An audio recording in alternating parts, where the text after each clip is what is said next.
Hello. Thank you guys for plugging in.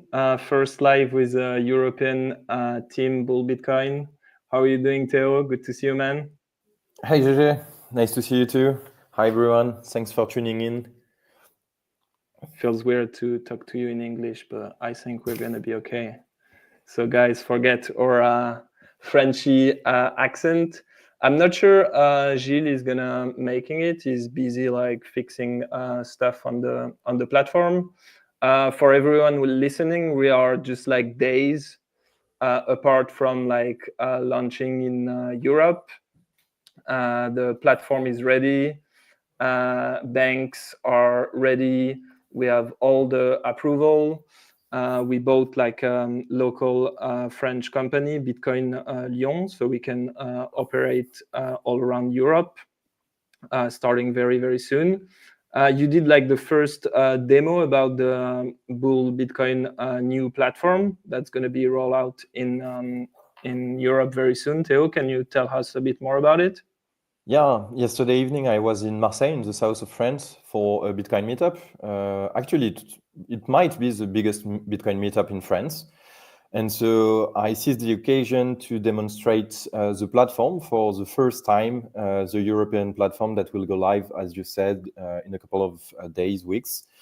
And it was a blast. People loved it, especially like the bills features, which allows you to pay a Bitcoin invoice and have the recipient receive fiat directly in his bank account, which is kind of awesome if you want to just get rid of bankers and live on a Bitcoin standard and like just be bankless.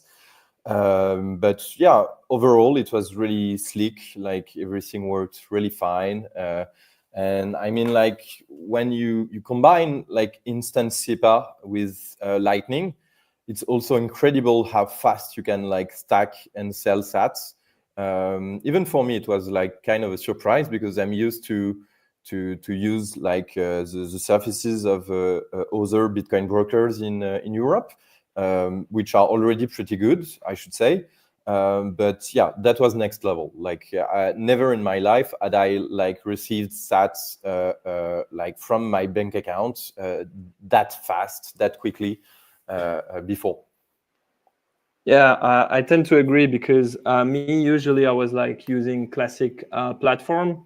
I can't use Kraken anymore, so I was using like Coinbase a lot too. And the thing is like because I was like very bullish Bitcoin, I always like keep the minimum of fiat in my bank account. So I'm the type of guy, I'm going to the restaurant, I'm eating, having fun, and then I realize that I don't have enough money in my bank account to pay the bill. So I'm rushing and doing like a Bitcoin transaction, but like the time to have the transaction, sometimes it takes like 30 minutes, an hour or so. And I've tried like the Bull Bitcoin platform like a few days ago. And yeah, with Lightning, I was able to go from Bitcoin to fiat in my bank account within like, let's say like 2 minutes. So it's awesome. So And I'm sure like, how is it like yeah. for instance, like sometimes it can take like 30 minutes to 1 hour for a new block to be mined. In that case, what do you do? Like you order a lot of coffees or No, it actually happened like once where I was in a date in Medellin with a girl, and I really like it was until the end of like the restaurant, and I checked my balance, and I was like I was short fiat, so I just did like I just paid like the maximum fees. I was like certain it would pass, and I had like a few other drinks, and it went through, but never had like bad experience so far. But the fact that I can do it with Lightning now is like fucking is like very sleek. So be honest, she believed you were broke, right? yeah, you know, I'm but I sure have like I'm sure she was like, oh, who is this weird French guy? He asked me out on a restaurant, but he cannot pay the bill. yeah, you know, it's pretty embarrassing situation, but you know, I'm not gonna tell you what happened next, but it went through all right. I'm not gonna But complain. I can also relate because it's not restaurant in my case, but I'm a bit of a gambler, you know. Like so, sometimes you want to like trade, you want to do sports betting, you want to like deposit money on a poker room, and most of these things I do with Bitcoin, and so yeah, being able to do it with Lightning is really a different user experience because it happened to me a couple of times. Like I wanted to bet on some sports event, but the confirmation was too long, and the sports event started, and then I wasn't able to place my bet. Couldn't happen Damn. with this kind of new setup. Okay, so price wise, you wrote this amazing like text that we send in Bull Bitcoin newsletter. How do you feel about the 100K, man? Yeah, I mean, like quite unfazed, I should say. First, because it happened during the night for us. I went back from the Bitcoin meetup really late yesterday, but even though I was already asleep when we crossed the 100K mark.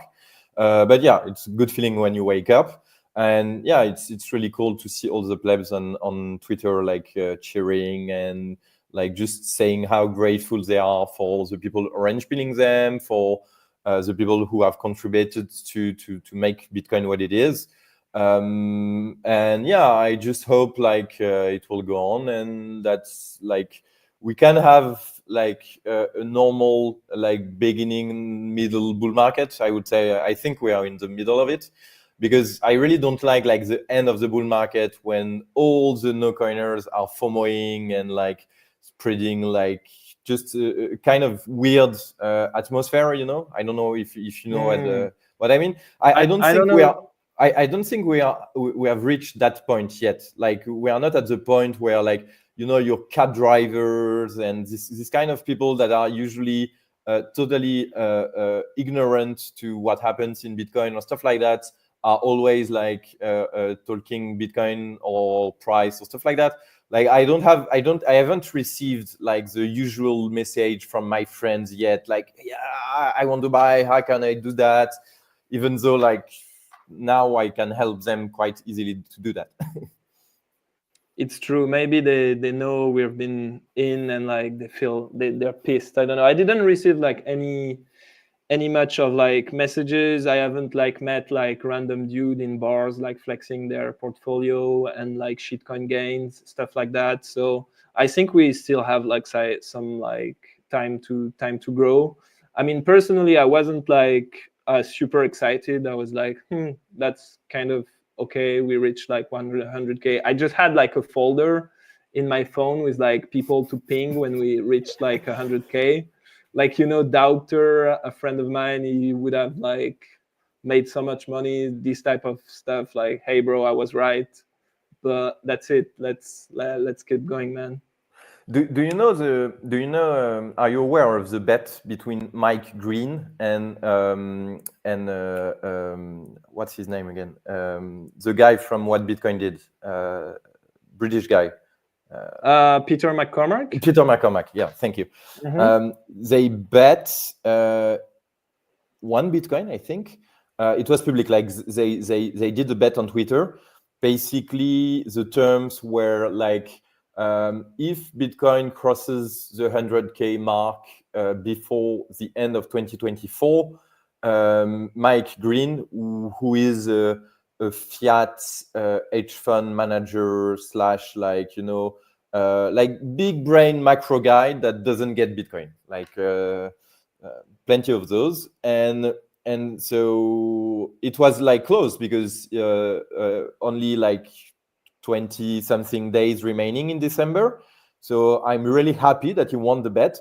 I think the terms were also like Balaji's from the ex Coinbase CTO were supposed to be like the custodian for the bet, or the arbitrator. I don't know exactly what his role was, but if I remember correctly, he was implicated.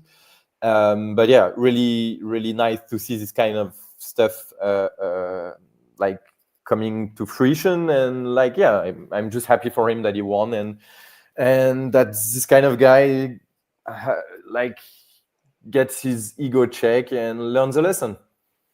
Never do a bet for Bitcoin to not go in the upside, because if you get proven It's a wrong and short. the bet Basically, is in Bitcoin, you're kind of wrecked.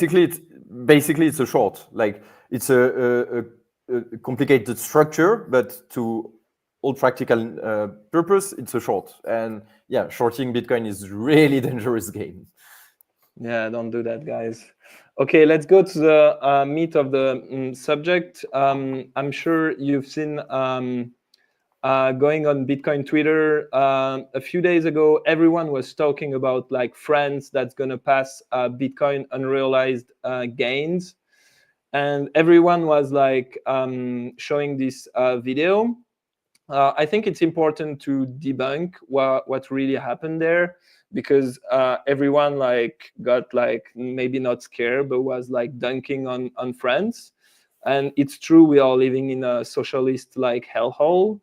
But I think like they didn't get like the information right, because these bills, which was just like a proposition of bills that was passing only on the Senate, has fairly like slow chances to pass. Can you tell us more about it, Théo, please?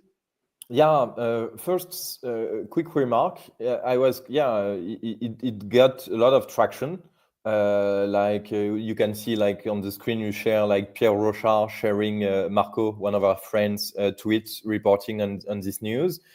And yeah, it's quite uncommon that French politics is center stage on Bitcoin Twitter.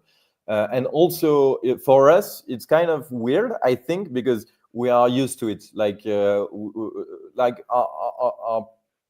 basically our political leaders are always inventing new taxes, new levies, new way to get money, or to create new regulation.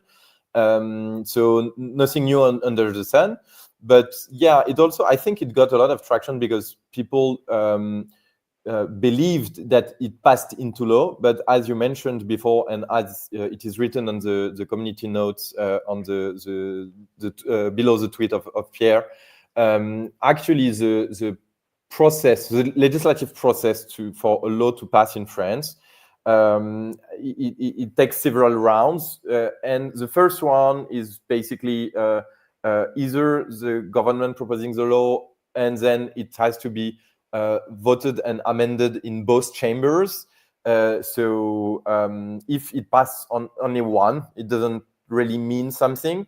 And also, like, if it's not proposed by the government, in that case, it was like proposed by one of the leftist party in France, and it was just voted in the Senate. So it should then be approved by the government and by the parliament.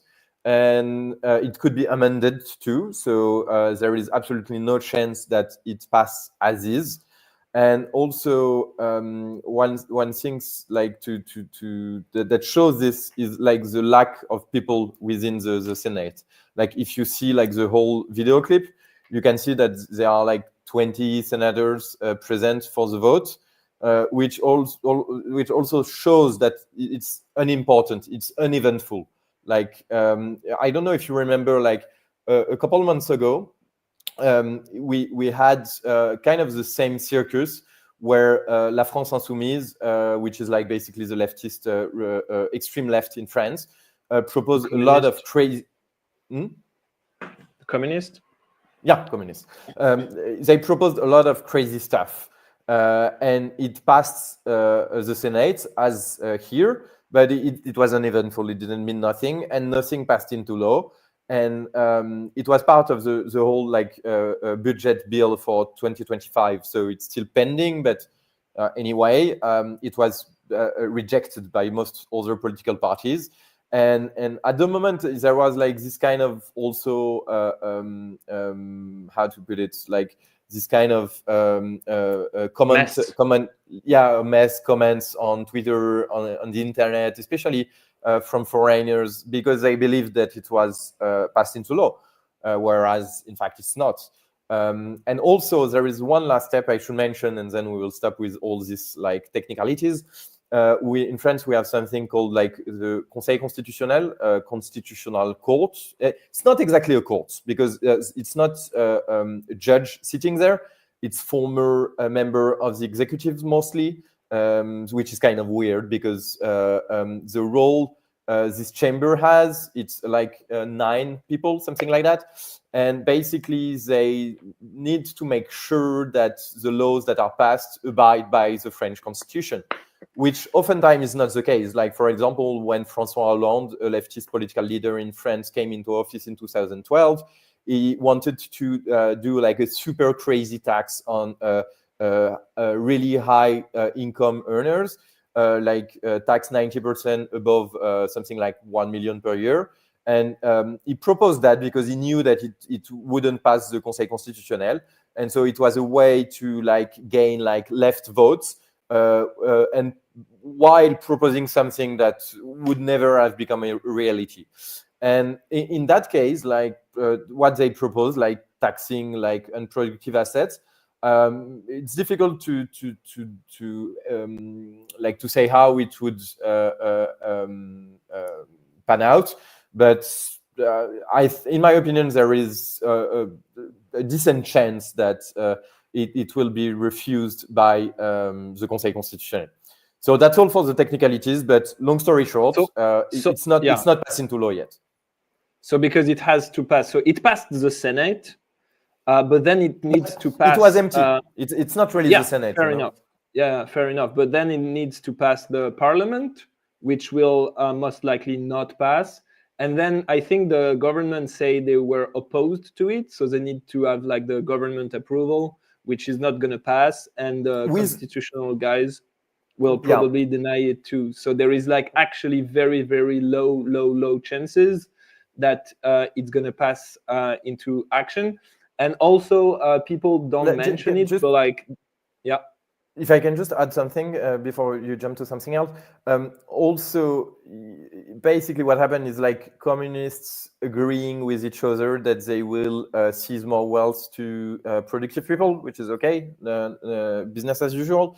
And also, I mean, like, how to put it? Excuse me, I forgot my train of thoughts. Please go on. It will come back. No, but like what people missed to mention, it's like it wouldn't be like a tax for everyone, right?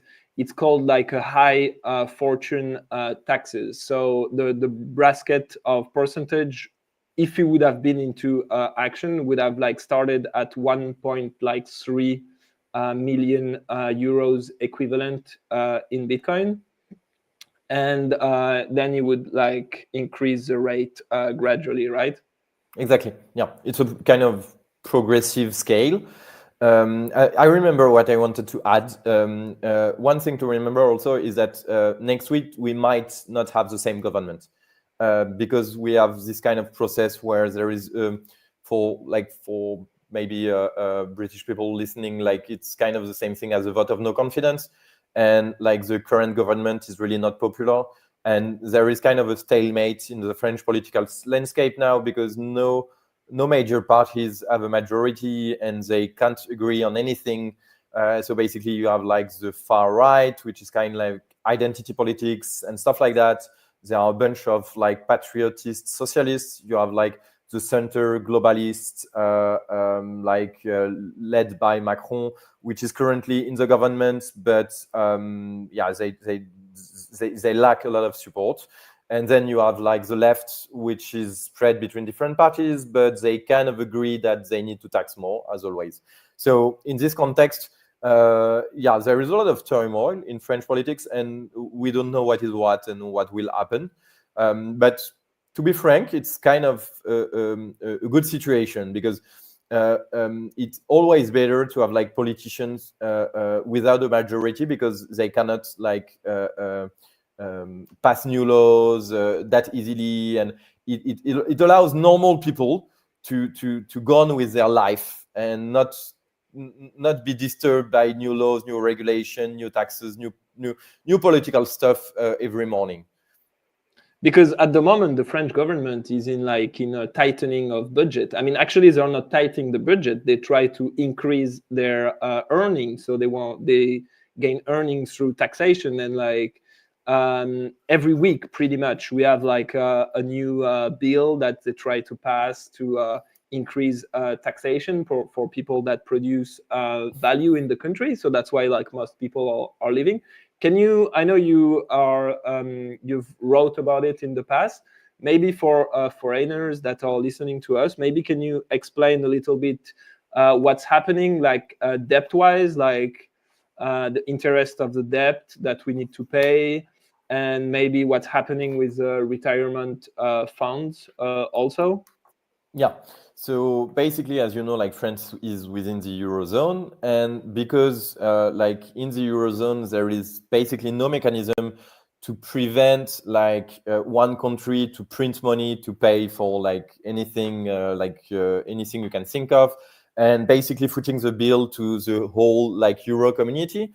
We created this Maastricht criterion whereby you're not allowed to have a debt to GDP level above 60%, and you should not have a current deficit. So a deficit meaning the difference between what the government gets in taxes, what we call fiscal revenue, and what it spends. Over 1 year, it shouldn't exceed 3% of GDP. But we made an exception during COVID because it was unusual circumstances and stuff like that. And most countries, they tried to turn the ship around and to make their public finances more sustainable. But France did absolutely a terrible job about that. Italy too, less so, but too. And so now we are in the situation where I think it was this summer where the European Commission basically reproached, they told the French government, you are infringing on the Maastricht treaties, so you have to do something about it. And so basically we need to get the deficits back to normal level by 2027, if I remember correctly. But the current deficit is north of 6%, which is crazily high for any developed country. It's something that you usually see in developing countries that elect populist leaders, and it usually ends up in hyperinflation. And for example, 6% is the kind of deficit Argentina used to have. And even before Milei, the deficit in Argentina was less than 6% of GDP. Just to give you an element of comparison. And so in France, what this means that we have to basically find 50 billion euros per year until 2027. And to put that in context, 50 billion is like our defense budget. It's like it's enormous. Like currently, pretty much. it's a bit less than education because we spend a crazy amount on education with poor results, by the way. But yeah, it's like the whole like government budget last year was 450 billion. So we need to find 1/9, so something like 12% of that in new fiscal revenue or spending cuts. And as you mentioned before, their idea, instead of stopping the spending, which would be like kind of like common sense, like we spend on such stupid stuff everywhere in France. We have so much civil Cinema. servants. The Yeah, we French have like government is giving like billions per year to $500 million per year to promote like movie creation, and the 90% of the movies they give money to are not even like making money. They are all losing money because it's like woke movies, and there is so many like areas where even when the government is trying to invest in startups and stuff like that, they invest in like woke a green startup, or they try to do like cloud computing, and it always pretty much fail. You have to know that if the French government is investing in your startup, you're pretty much sure that you're never gonna actually make money. But basically, like 50 billion is the budget, the public budget of a small, well-run country, like maybe something like Scotland, or maybe some country, maybe a smaller country, but you get the idea. Like we already spend a fuck ton of money on stupid stuff, and nothing works. Like the trains never arrive in time. Our military doesn't have bullets to train, so we train people to shoot on a simulator before sending them to Mali or stuff like that, which is completely crazy. Like police forces, they don't have any money, any means. The judicial system, the justice system is totally clubbered, and case piles up. And at the same time, we spend like crazy amount of like ecological stupid stuff that amount to nothing, like subsidies for culture, like credit taxes for like stupid. It's difficult to explain in detail because it's kind of a whole mess, but you get the idea. And so basically, it's impossible. It's almost impossible, I think, to find 50 billion of new fiscal revenue. Like we already have the highest tax rates in the world. Not tax rate specifically, but what we call like how to put it? Effective tax rate. Effective tax rate. Yeah, effective tax rate. Thanks. And so even like there is this thing in economics called the Laffer curve, which is a curve like kind of like a bell curve. It's like it goes up, it reaches the maximum, and then it goes down. And basically, it represents like the tax rates in function of the tax revenue in function of the tax rate. And what it says is basically that you reach a point where raising taxes actually diminishes tax revenue, because people find new ways to not pay taxes because the tax rate is so high that it's more productive to find ways to dodge taxes, even if it's illegal stuff, than to just like make more money. Like people, they stop working and they just decide like to hide money from the government, to hide their wealth abroad, or they just leave the country, or they try to find like fiscal exemptions and stuff like that. And we reached the point a long time ago in France, of course. And so raising taxes will not solve the problem. But it's popular because most of the people in France are poor. So when you say tax the rich, they're like, yeah. And basically, they are also totally ignorant in economics, so they don't understand that. And basically, what they should be doing is cutting spending, but they decided to raise taxes. Yeah, it's funny how they never, like in their mental matrix, like it's never about like reducing costs. It's always about like expanding taxes when there is a problem. And to put everything you said in perspective, France is actually was in like seeing from the investor eyes is actually in very bad shape, because we are now like borrowing money at like a higher rate than Greece, that used to be like bankrupt like 10 years ago. What do you think of that? Is the market reflecting the situation? So yeah, maybe just a small precision about that. Like some of the outstanding Greek debt has been like kind of restructured and pardoned. So that's also why like the Greece borrowing rates are not that high. Like because there is some chunk of the debt that is like on ice. It's frozen for the moment. So they don't pay interest on that. They don't have to reimburse it now. So okay. But even though, like it's totally crazy. Like I remember when I started to get into Bitcoin and learning about economics, we were like the fifth country in the world by GDP ranking. We had the highest productivity in the world, even though we are heavily taxed. And we don't work long hours. We retire early and stuff like that. And now we are slowly becoming like a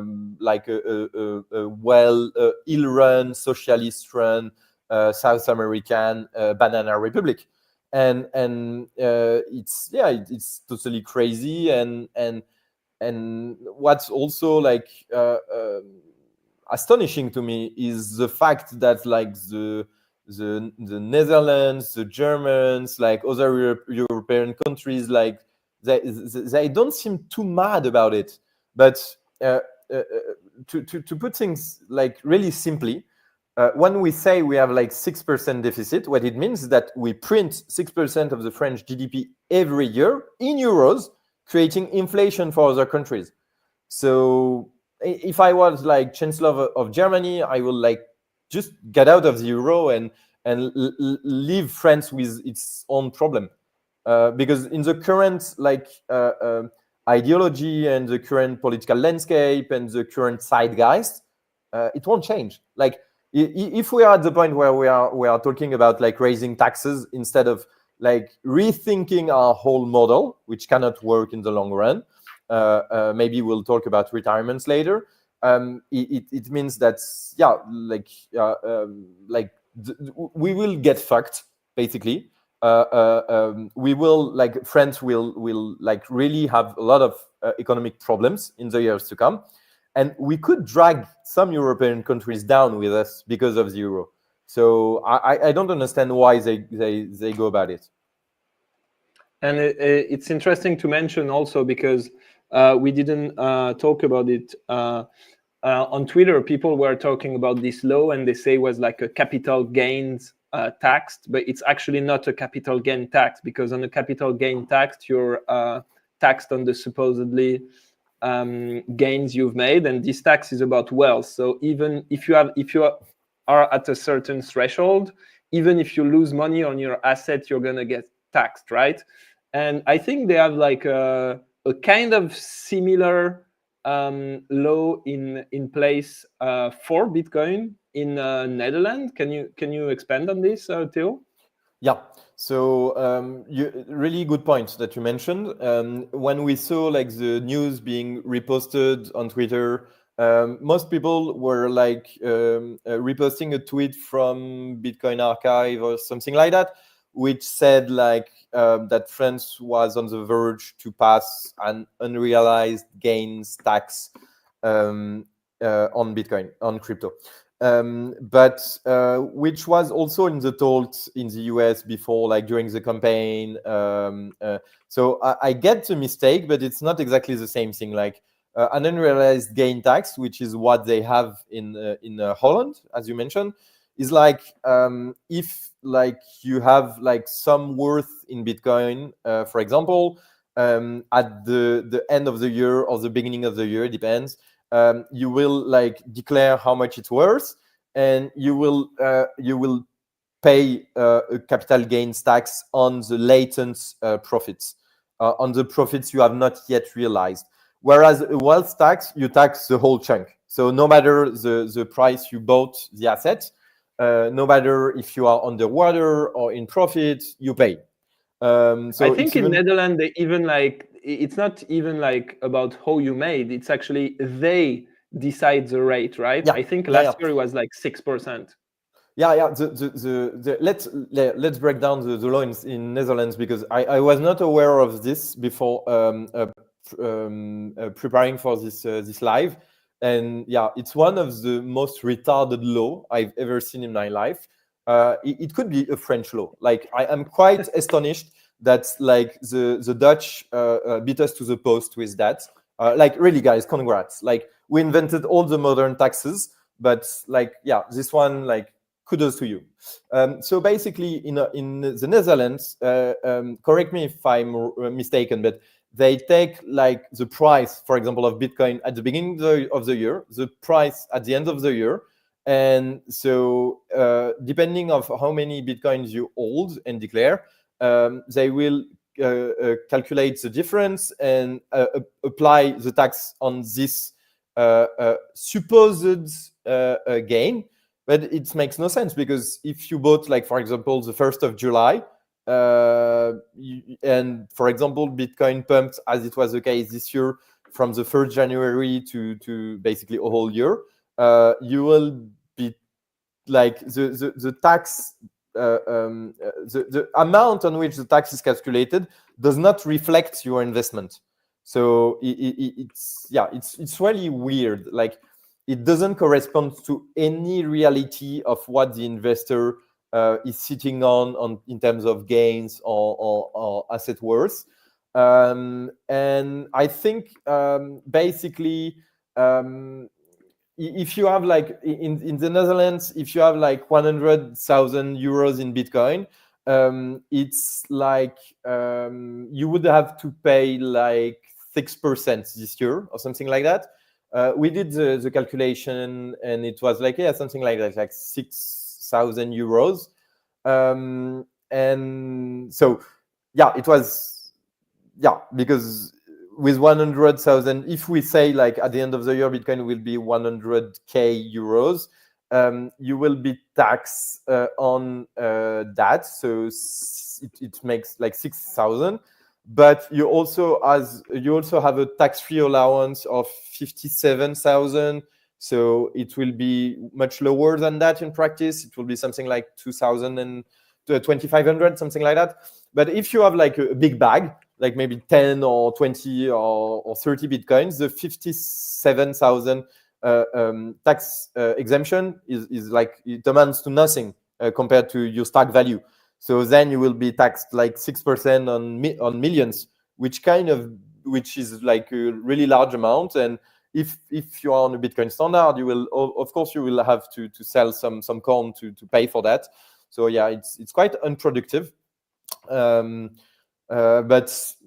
oftentimes, in Europe, especially in these Western European countries, I mean, like Belgium, especially France, Netherlands, mostly these three countries, they always are at the forefront of like financial repression and like globalist regulation and like new, like anything that comes out of the mind of Davos people, it is always implemented in these countries first. Like it's I don't know why. It has to do with like the political leadership there, because most of them, they went to Davos. They are young leaders and stuff like that. Yeah, also Canada is often, because Trudeau is also of the same clique. But yeah, it's often like that. So I think it's a forewarning, the fact that they implemented this tax in Netherlands, and I think it's coming near you if you live within the Eurozone quite soon. Like, as we mentioned at the beginning, like in France, it's not done yet. But given the fiscal situation, and given the desperation we are in regarding public finances, we should expect this kind of stuff to be the new normal. And I think it will have like like most people will like this, will agree with this, because there is few Bitcoin and crypto holders in France, even though we have like some funny studies saying like 12% of the French people are holding crypto assets, but I cannot believe it. And like if we say like maybe it's 2, 3, 4%, I don't know. mean, if you take in consideration people that have like $10 of Cardano on Binance, maybe it would make it, right? Yeah, maybe, but I don't know. Like Doesn't, yeah, but like it's irrelevant amounts anyway. yeah, exactly. And also, like if you have $10 in Bitcoin, like you are okay for Bitcoin to be taxed. Like you don't even remember you have it most likely. And so the whole, like the new law that has been proposed recently, it's not only about Bitcoin and crypto, it's also about what they call unproductive assets. And so it includes like art collections, like wine bottle collection, which is kind of a thing in France, like private jets. It also includes real estate, but that was always the case in France. And so basically what I think is really important to understand is like the silver lining behind this is this kind of Marxist ideology. Well, I don't know if it's Marxist or Keynesian. It's most likely Keynesian, where you say like some stuff are productive and some stuff are unproductive. Never considering like the idea that value is subjective. That, like, for example, if I have like an old like Porsche that I really like, but I never use because I don't want it to diminish in values, for example. I drive it like twice a year to go to the bakery or I don't know what. Like, to me, it's worth it. I accept to pay for it. I accept to bear the opportunity costs. So in some sense, it's productive. And so arbitrarily defining like some assets as being productive and some other assets as being unproductive, yeah, it's like, yeah, it paves the way to the gulag, because at the end of the day, you decide what are values, what is worth what, how much you are supposed to earn, how you should be taxed, and it can go really, really far. And what I think is interesting is that nobody in the political landscape, nobody from the media or like the public commentators at large is like going against this on the philosophical grounding and the economic grounding, what I just explained. And so it opens like a nasty door, because now it's crypto and maybe you don't care, but tomorrow it could be like, I don't know what, for example, second homes. Like a lot of boomer families in France, they have second homes. So a lot of the wealth in France in the form of like villa and second homes, like near the beach, in the mountains and stuff like that. And is it productive? It's not because you rent it like 3 weeks a year that it's productive. So let's tax that. And also maybe let's tax your jewelry, because you only wear it to go to a restaurant. Is it productive? No, it's not productive. So yeah, it's totally stupid. Yeah, it's totally stupid. Yeah, I think we can agree on the fact that like our government and the whole like fiat system is on the verge of bankruptcy, and at some point it's very likely that they will like collect and try to seize our assets, and it's starting with these types of like proposition of law. But like I think it's also important to mention that you were mentioning about like the whiskey bottles. This tax only apply if you declare what you own, and like it's really important to mention that tax authorities doesn't do yet on-chain analysis. I think they can always ask if they are doing like they are looking after you. Maybe they can ask like the custodians, like French-based custodians, if you have like asset in them. But like I think there is like a degree of like hiding. And for example, if you have your Bitcoin in an American or a Canadian custodian, like you're gonna be pretty resilient to this type of law. But the ultimate goal would be like to have it like in self custody, I guess. Yeah. So let me mention something.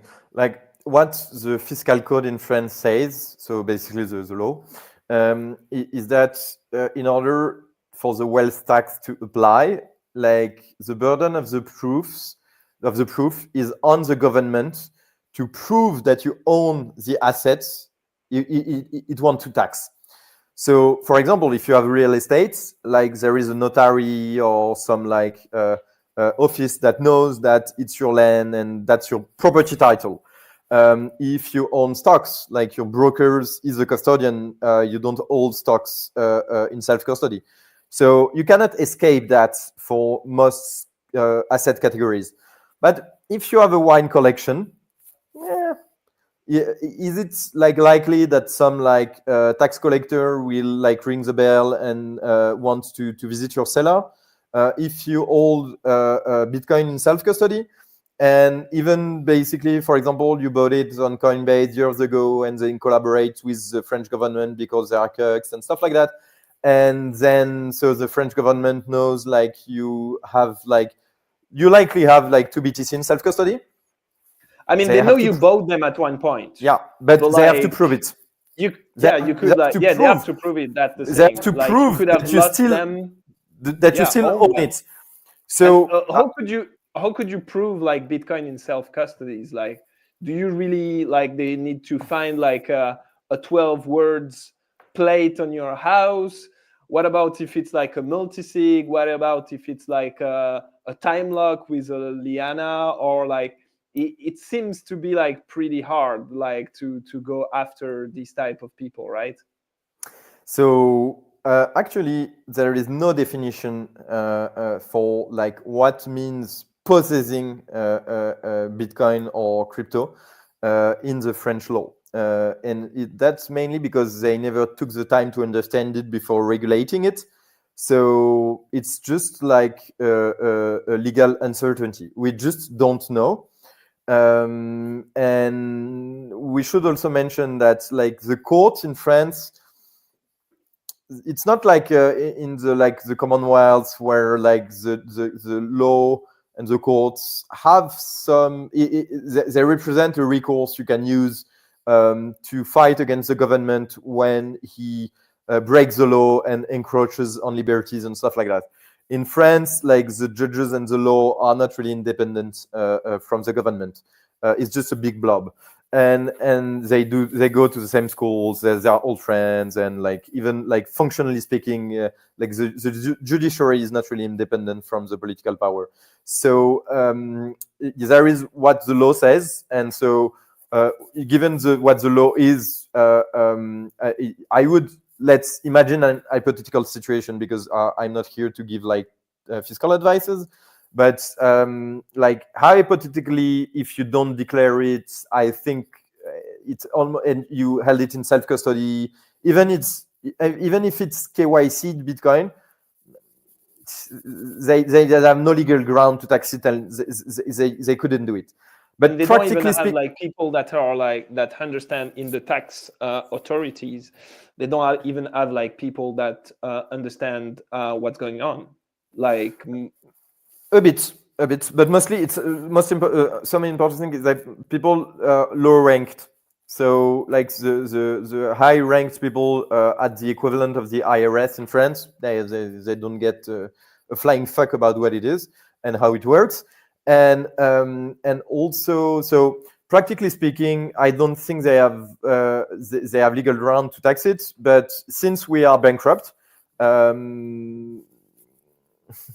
maybe the law won't help you, if you know what I mean. Like maybe they will decide that you own it because you bought it, and even if like you really lost it, they will ask for the taxes to be paid, and then it becomes a matter of how can they enforce it. Like, do you have assets that they can seize? Do you have a bank account that they can seize, and stuff like that? And then it's a whole other discussion, but we're not there yet. I mean, we may we're not there yet, but into this type of dystopian future. I think it's like a long way along the line, especially when you understand like at the point they are right now, right?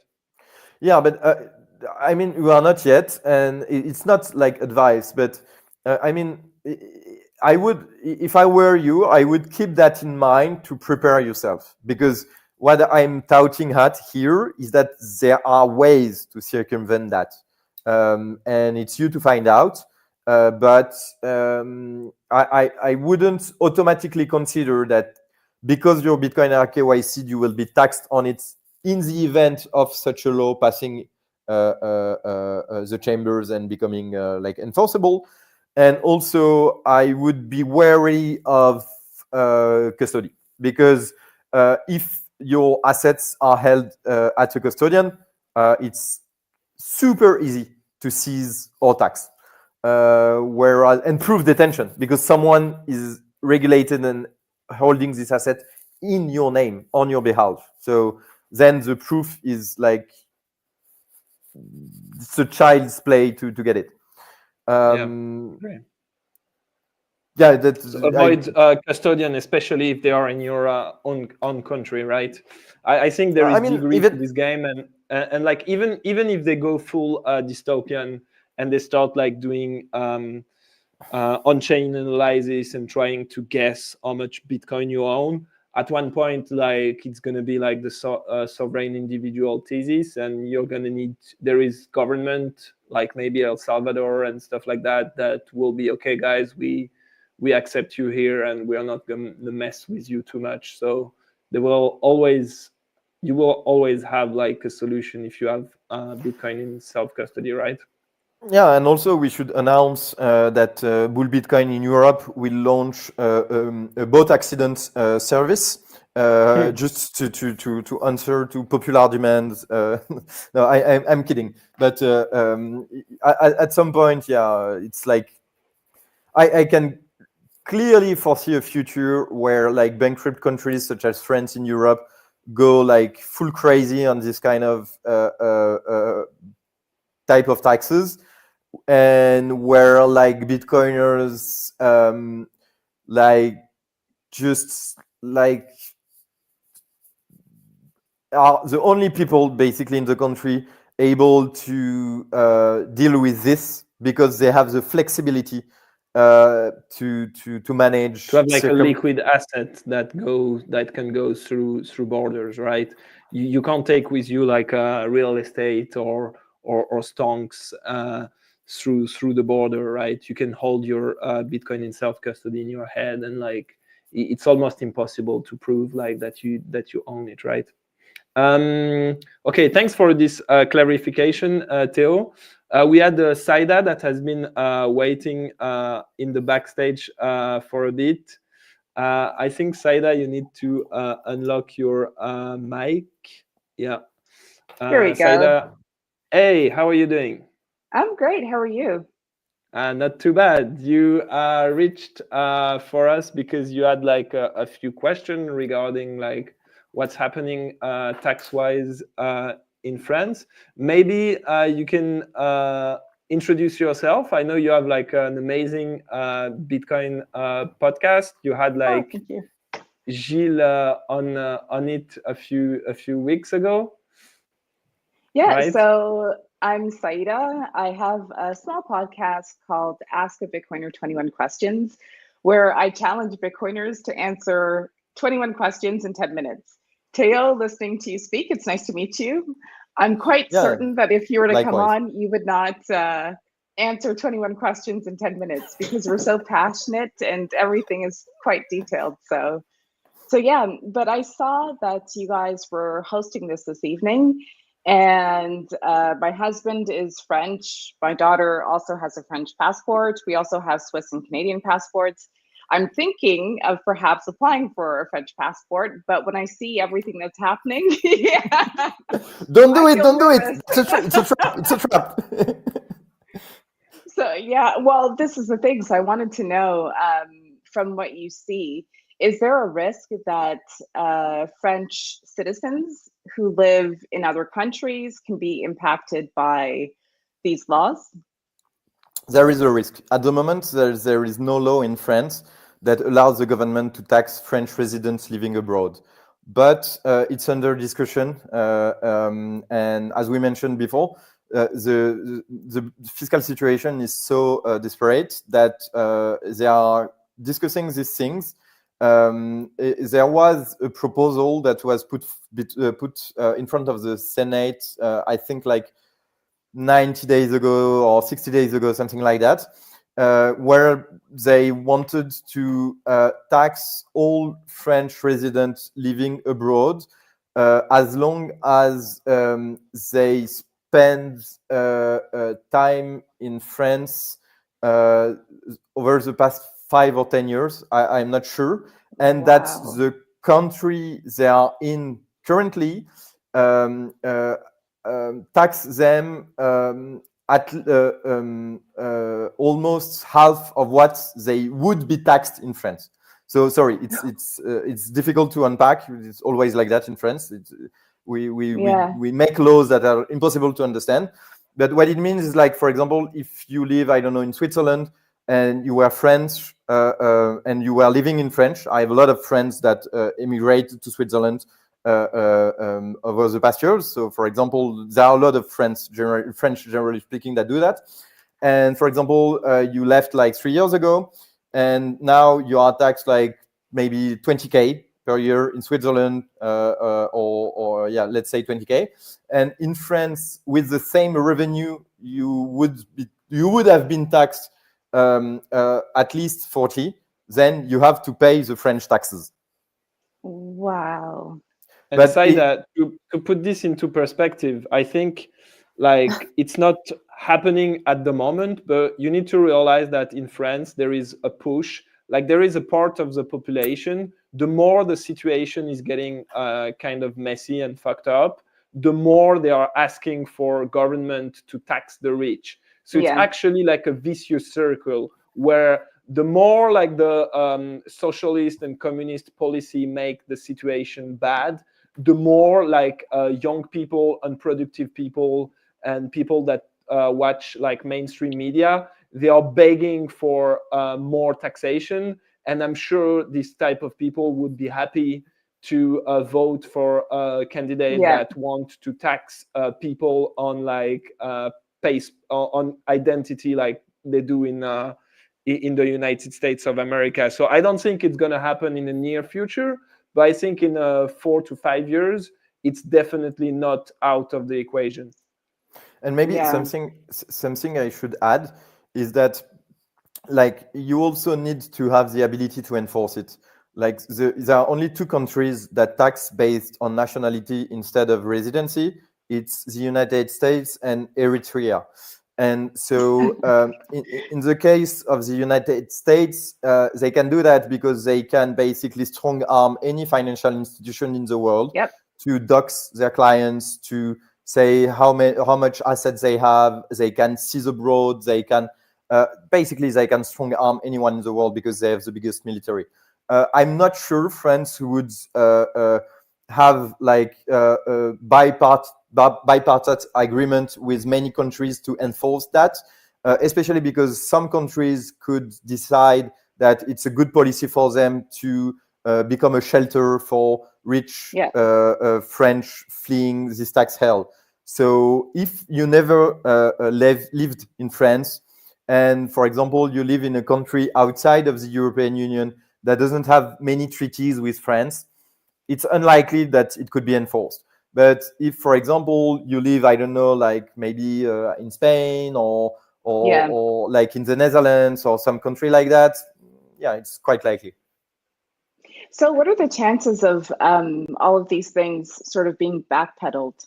I'm guessing that the EU will eventually realize that between the US and what's progressing in Russia with respect to Bitcoin, that they have to play the game as well. So how long do you think it could take for them to wake up and then start acting?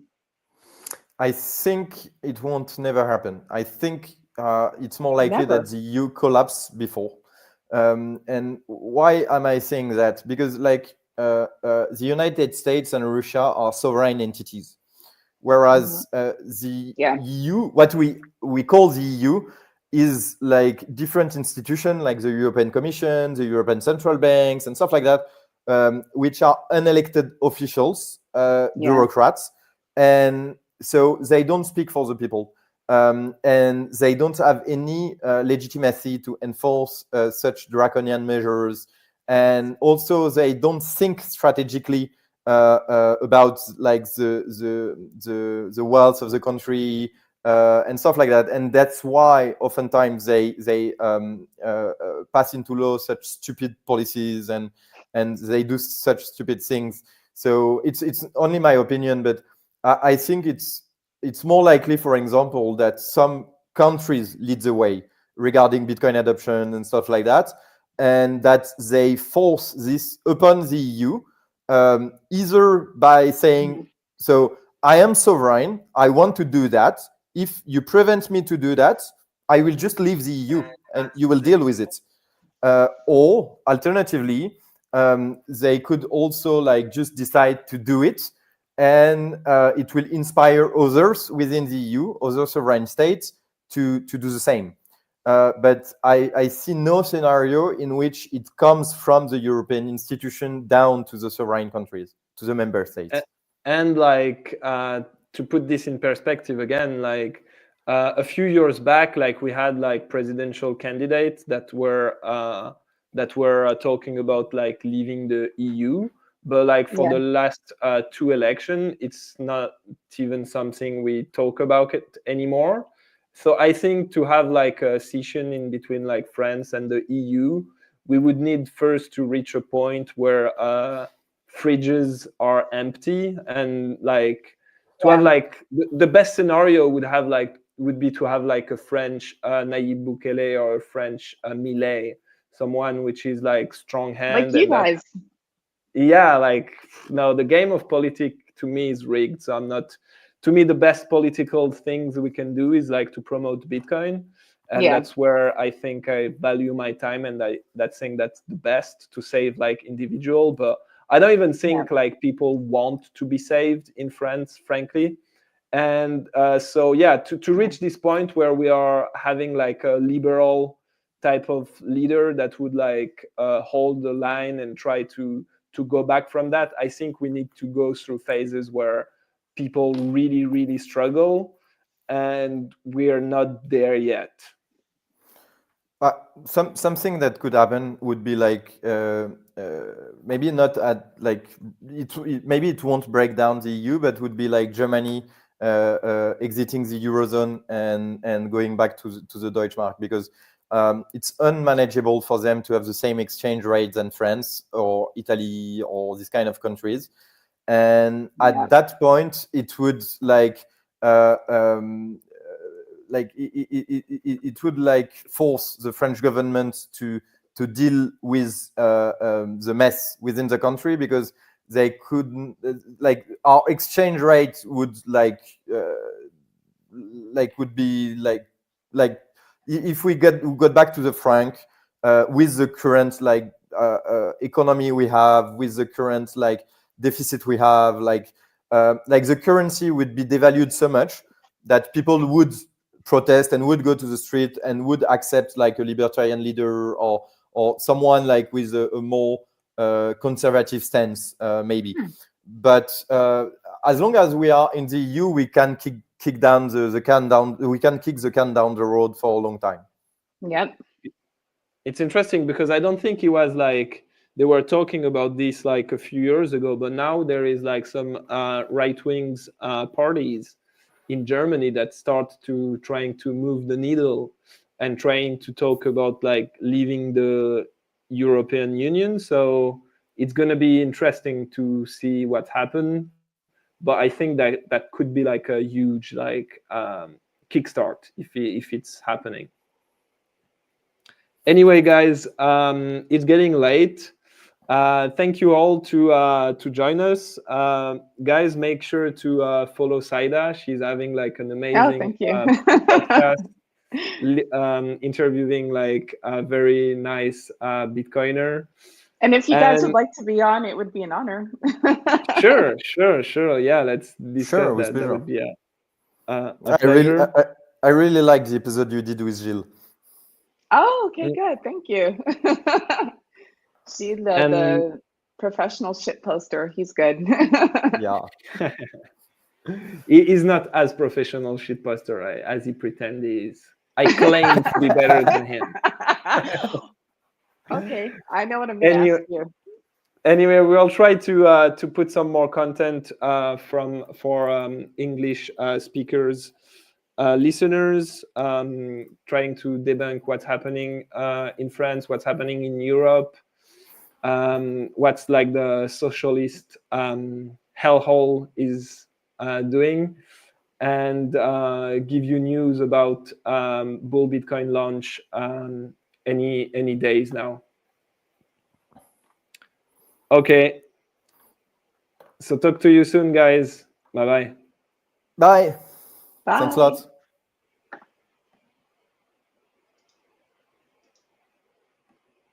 Mm-hmm.